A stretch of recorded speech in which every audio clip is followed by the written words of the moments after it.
Hi, everybody. Let's talk about daydreaming, whether this is the ultimate time waster or actually your secret weapon to getting what you want out of your life and your career. I want to start with looking at this tool. This is actually a tool that we use in our How to Be Happy Practicing Law program. It's a piece of one of the weeks that we talk about all the things that influence our performance, right? And you may have seen a version of this. This is a very coachy kind of tool, right? And so what usually the instructions are for this kind of an exercise is you look at this wheel with these numbers and you're supposed to give yourself a rating 1 to 10, how satisfied you are with the different parts of your life, right? And that can be a useful thing to do if you just need a place to start thinking. The problem is you put a number on it and it feels like data and it feels real, but it actually doesn't tell you anything about what you want to change, or it doesn't tell you anything about your dream, right?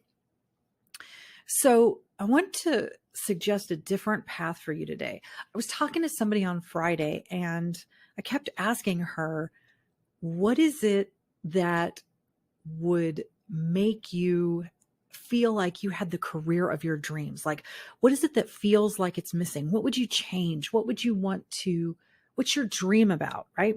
She couldn't answer the question. And that is a hard question sometimes, right? So how do you get there if you don't know, if it doesn't feel natural, if it's not already in your head? And we've actually done this before, right? When we were little kids and we had a birthday cake in front of us with a candle and they said, make a wish. And we were able to come up with a wish, right? We knew, gosh, if I could have anything, what would I have? So the invitation today is take a few minutes and actually sit down and imagine if you had that birthday candle in front of you, what would you wish for? Right? And this isn't about being realistic and it's not about being practical. It's about letting your mind wander. It's about connecting to possibility, because that's a thing that we almost forget how to do, right? We're so practical and logical and thinking like a lawyer, being a professional. Sometimes we shut down our ability to just dream big. We act like that's a luxury, right? When really it's the first step towards achieving any goal. It's the first step towards having the life that you're wishing for, right? It's the first step towards eliminating the stress and burnout proofing your career. The first step is to imagine what might be possible. But it's hard to do sometimes, right? When you're so focused on data and proof and data. I said data twice, a lot of data. When you're so focused on the logic of it, it almost feels like a luxury, but it's actually part of how you get there. And it's a skill you can learn just like anything else. But for today, the invitation is just sit for a minute and let your mind wander. Pay attention to what comes up, right? When your mind wanders, is it a parade of horribles? Is it wandering around all of the things that are hard and all the things that are wrong and all the things that you wish were different, right? That's tough sometimes, and it makes us want to shut down the dream because we think those are all the things I don't want. But here's the good news.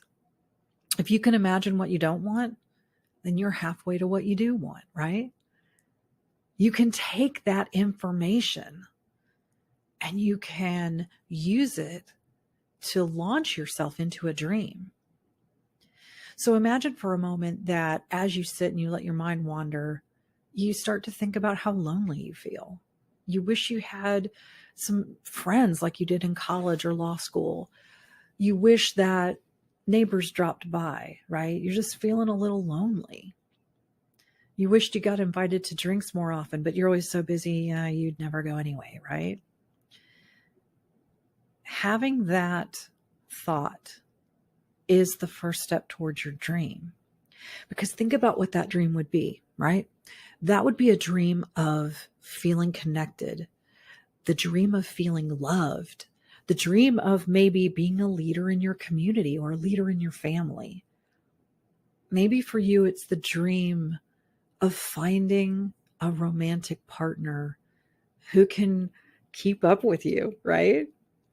And maybe you've thought, based on things that happened in the past, that's not possible. But that's just the old story talking.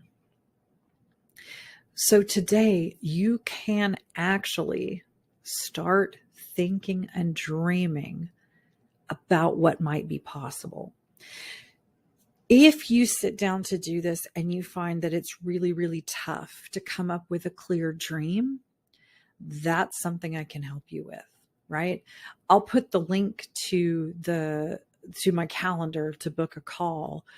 I've got spots. I've got spots Tuesday and Wednesday this week where you can get on my calendar, and we'll take about 45 minutes and we'll think about, what would your dream look like if you really could have it? Not censoring or being practical or trying to be logical about it. Really, what is your heartfelt dream for your life and your career? Because you only get one of those, right? So let's make it a good one.